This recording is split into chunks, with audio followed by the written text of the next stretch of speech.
When business owners make videos, it's important for them to prompt their audience to go on to the next action.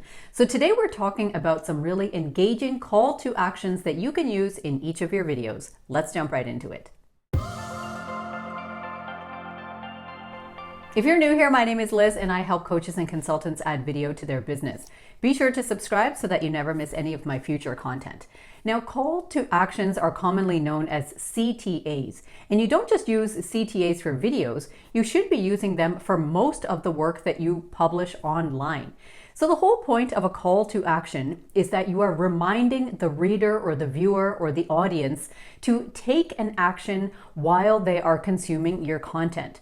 Sometimes we just see a call to action at the end of a piece of content, but sometimes it's also sprinkled in between. So today we're going to talk about some common call to actions, some CTAs that work really well, and how you can actually use them. So let's get right into it.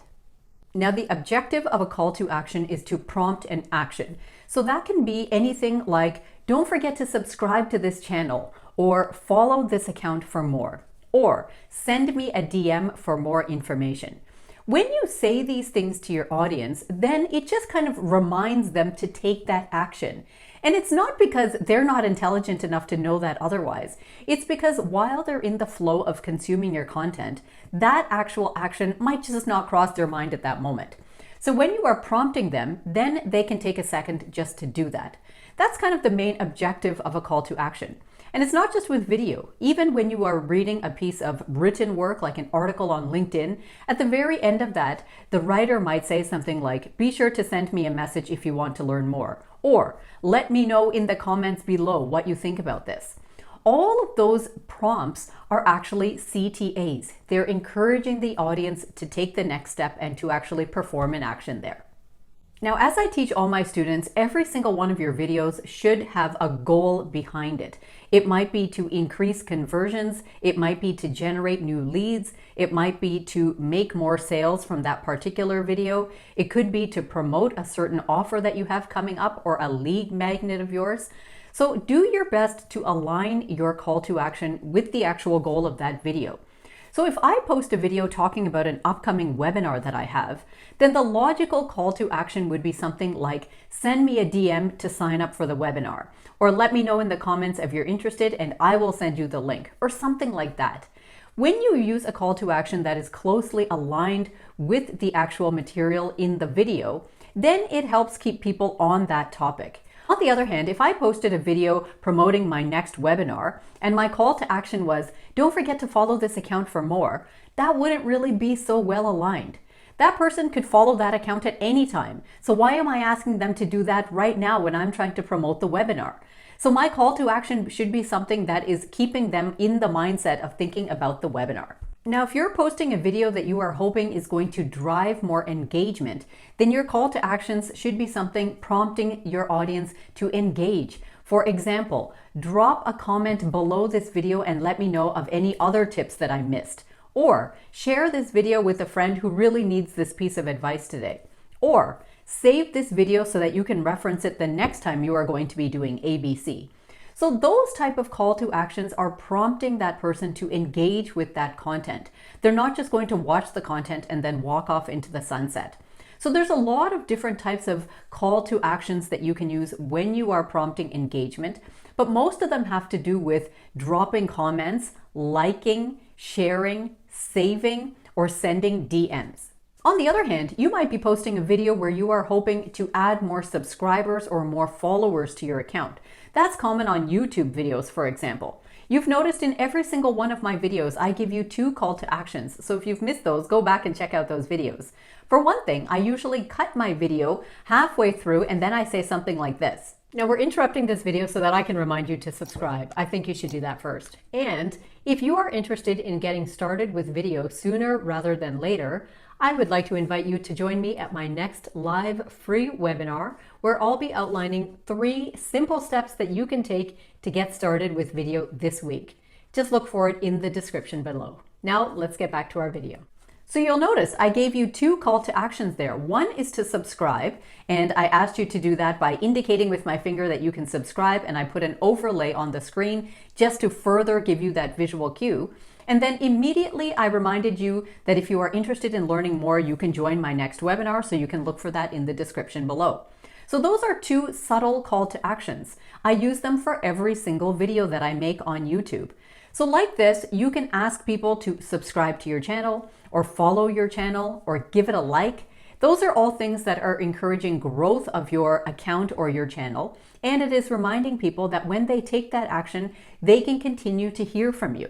When people subscribe to your YouTube channel, of course, they can get notified later when you post videos. So that's meant to be a helpful tip for your audience.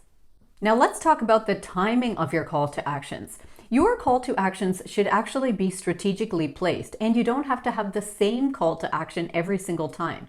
You'll notice that at the beginning of most of my YouTube videos, after I give you a quick intro in about 15 seconds of what we're going to be talking about, I let you know what is coming up next. So that's a subtle call to action. I'm reminding you to stick around so that you can watch the rest of the video, which is going to be on that topic.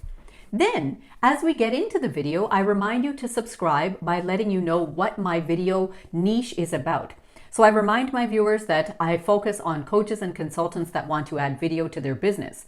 So when you hear that, you should know right away whether you might fit into that audience. So that will remind you to subscribe at that moment because you'll feel like it's relevant to you. So that's another strategic place that I've put my call to action closer to the beginning of my videos. Then later on, as you just saw, halfway through the video or so, as I am providing valuable content, I'll interrupt the video again with a quick call to action. Two call to actions there. One is to subscribe, one is to check the link in my bio for the webinar coming up. Then I always end my videos again reminding you to subscribe. Every once in a while, depending on the topic, I ask you to drop a comment underneath my videos to let me know some other information. So you can place your call to actions in different areas, but try not to just bombard people with the same call to action over and over without providing the value first. Because if you just dive into your video asking for a subscribe, but you haven't actually told them what the video is about to make it relevant to them, or you haven't given them any points yet that can be helpful for them on their journey, then they're just going to get annoyed that you're asking for this free subscribe without actually providing them anything in return. So no matter what call to action you use on no matter what type of video, make sure that is well timed. You provide the value first, let them know what they're getting into, let them know that they're relevant to this video, and then ask for the subscribe or for the follow. Speaking of timing, you can also use delayed gratification with your CTAs. Sometimes you'll hear people on YouTube videos saying things like, stick around till the end for a special extra tip. So that is also a call to action because you're prompting that audience to stick around to the end so that they can hear that extra piece of information. Or you might tell people, before we get on to the next topic, don't forget to smash that subscribe button. So that's another well-timed, delayed gratification type of a call to action because you're letting people know that before they move on to the next thing, you would love if they would go ahead and engage in this way. Now, one thing about call to actions is that you should use clear, direct language. Try to avoid being vague or cryptic in any way. I've seen some videos where people say things like, let me know if you're interested in ABC. But the thing is, when the viewer hears that, they're not going to specifically click into how they can let you know. Like, what does that mean? Should they send you an email or drop a comment below, or how do they let you know? On the other hand, you can just say something like, send me a DM or drop a comment below or something like that. That way it's very clear you're not giving the viewer too many decisions to make in the middle of watching your video. They'll just hear that and then they can do accordingly. And let's talk for a minute about interactive call to actions. That's something that I really love. So interactive call to actions mean that you are putting something on the screen that your viewer can click or tap, for example, so that they can take the next action. So you're not actually saying that call to action, they're just being prompted by that interactive element. For example, on Instagram stories, I often will put a link sticker there so that people can just tap on that link and then they can be taken off to another site. I do that a lot when I'm promoting my YouTube videos. So that is an interactive call to action. I'm not actually coming on camera and telling them to click anywhere and do anything. I'm just pasting that sticker and then they're clicking. So using polls and other interactive stickers are really, really helpful to prompt actions in your audience. Similarly, you might have noticed on many YouTube channels, including mine, that at the end of every video, there will be a little subscribe button as well as another thumbnail for the next video that the viewer can watch. That is a call to action. So I'm not coming on the screen and reminding you that you can go watch that video too. Instead, I'm just putting that sticker there. So when you finish watching my video, you'll see that sticker and then you'll think to yourself, that could be something that's interesting for me. And then you simply have to click on the screen and you can go watch that. That's another way that you can actually add an interactive element. What about the little subscribe that you see in the corner of YouTube videos? If you click that, then you can actually subscribe to the channel right away without any extra hassle. So that is another interactive element. There's so many different ways we can do this. What about on YouTube videos where you see a card coming up in the corner reminding you about another video that you can watch? You simply have to tap that and then you can go. So that is another call to action. Now, when you are using all of these different call to actions, it's really important to sort of keep track in some way of what are the results of these call to actions. You might notice that you're always asking people to drop a comment and nobody's dropping a comment. On the other hand, you might notice you ask people to send you DMs and people are really happy to do that.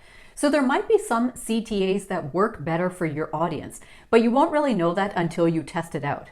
And in order to test it out, you have to mix and match it. Some CTAs will work better with different types of content, but they won't work as well with other types of content. So find a system for yourself. You can just use something simple like Google Docs or Google Sheets and just record those type of metrics. Go back into your analytics for your social media platforms and then look and see when you used certain call to actions, what was the rate of people leaving comments or liking it or saving it or sharing it? What was the rate of people starting to follow you after you have that type of call to action? Keep track of all of this. This will give you an idea of what direction to go with and which call to actions work best for your audience. Now, if you like this video, I hope that you will give it a like, share it off with one of your friends. Don't forget to subscribe because every single Tuesday I bring you a new video teaching you how you can add video to your business. So until next time, take care.